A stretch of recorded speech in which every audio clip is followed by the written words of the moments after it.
পাইছি। এই আমার টাকা কোথায়? টাকা দেন। আমি তো বললাম আমি আপনার কাছ থেকে সময় চেয়েছি, সময় তো দিবেন। সময় দিয়েছি না? এবং আমি সত্যি কথা বলছি, আমার কাছে টাকা নেই। আমার কাছে যদি সত্যি সত্যি টাকা থাকতো আমি আপনাকে টাকা দিয়ে দিতাম। কিন্তু আমি আপনার মধ্যে এরকম বাজে মহিলার সাথে বারবার ফেস অফ করতে যাচ্ছি না। এই ছাত্রা বেটা, একে তো আমার টাকা নিয়ে আমাকে ঘুরে দিচ্ছে, তারপর আমাকে বলে বাজে মহিলা। কত বড় সাহস! আমি তো এত সহজে আমার টাকা আপনাকে হজম করতে দিব না। এই আপনি এখানে চেঁচামেচি করতেছেন কেন? সমস্যা কি? এই ছাত্র লোকটার কাছে আমি 1,70,000 টাকা পাই। আমার টাকা তো দিচ্ছে না। আপনি ওনাকে চিনেন উনি কে? উনি কোটিপতি ছেলে।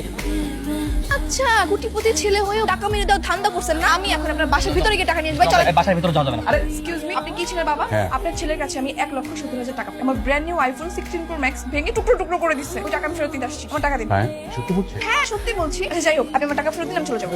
এই নাও, এখানে 2 লক্ষ টাকা আছে। ভালো একটা মোবাইল কিনে দিতে পারবে। Thank you. আসি।